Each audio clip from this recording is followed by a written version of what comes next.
গড়েশ্বরে সড়ক দুর্ঘটনার বলি এক, আহত 11। অটো ও ইকো ভ্যানের সংঘর্ষে এই দুর্ঘটনা। ঘটনাস্থলেই মৃত্যু হয় বছর 40-এর এক ব্যক্তির। রঙিয়া থেকে তামুলপুর যাচ্ছিল অটোটি। উল্টো দিক থেকে আসা ইকো ভ্যান নিয়ন্ত্রণ হারিয়ে ধাক্কা মারে অটোটিতে। আহতদের মধ্যে বেশিরভাগই পরিযায়ী শ্রমিক। বিহুর ছুটিতে তারা বাড়ি ফিরছিলেন গুজরাট থেকে। আহতদের চিকিৎসা চলছে তামুলপুর সিভিল হাসপাতালে। গুরুতর জখম দুই যাত্রীর অবস্থা শোচনীয় বলে জানা গিয়েছে। আবার জানাবো ভয়াবহ দুর্ঘটনা গড়েশ্বরে। ভয়াবহ দুর্ঘটনায় একজনের মৃত্যু, আহত হয়েছেন আরও 11 জন। প্রত্যেকেই জানা যাচ্ছে যেমনটা পরিযায়ী শ্রমিক, কাজ সেরে বিহুর ছুটিতে বাড়ি ফিরছিলেন এবং সে ফেরার পথেই কার্যত এই দুর্ঘটনা। অটো ও ইকো ভ্যানের সংঘর্ষেই এই দুর্ঘটনা বলে জানা যাচ্ছে। ঘটনাস্থলে মৃত্যু হয় ওই এক ব্যক্তির। 40-এর কাছাকাছি বয়স সেই ব্যক্তির, যেমনটা জানা যাচ্ছে।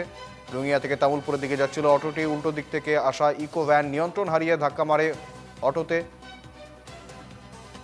আহতদের চিকিৎসা চলছে তামুলপুর সিভিল হাসপাতালে। গুরুতর জখম দুই যাত্রীর অবস্থা শোচনীয় বলেও জানা যাচ্ছে।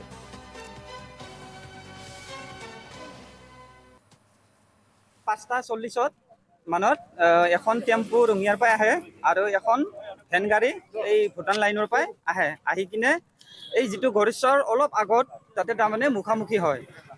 তাৰপিছত মুখামুখি হ'লে তাৰপিছত মানুহকেইটা মানে এজন ডেড হৈছে আৰু 3-4জন বহুত আঘাতপ্ৰাপ্ত হৈছে, মাথা ফাটিছে, ভৰি ভাঙিছে। তাৰপিছত আমি সকলো ৰাইজে মিলি কিনে এইফালে আৰ্মিবিলাক আহিলে আৰু পুলিচ চাৰেতো আহিলে। আহি কিনে সকলো মিলি জুলি কিনে আমি এম্বুলেঞ্চ মাতি কিনে আমি ইহঁতক পঠাই দিয়া হৈছে। দোকানত ইমানটো মই গণা নাই, ইমানটো মানে ভালকে নাজানো, কিন্তু পেচেণ্ট পুৰা ফুল আহিছিলে দোকানতে। মইতো শুই আছিলোঁ, তথাপি এটা প্ৰচণ্ড শব্দ পাই কেনে উঠি আহোঁ যে ইয়াত মানুহবোৰ চিটিকি পৰি আছে। দুখন গাড়ী মুখামুখি সংঘৰ্ষ হৈছে। এজনটো স্পটতে ডেড হৈ গ'ল, বাকীবিলাকৰ হাত ভৰি ভাগিছে কাৰোবাৰ কাৰণে। আমি সকলো ৰাইজ মিলি এই কেম্পৰ পৰা আৰ্মিৰ পৰা আহি সকলো মেডিকেল পঠাই দিলোঁ। ডেড হোৱাজনটো এতিয়াও পৰি আছে। আৰু এইখিনি ঠাইত প্ৰায় এক্সিডেণ্ট হৈয়ে থাকে। আজি কেইমাহমান আগতো এজন ডেড হৈছে ইয়াত।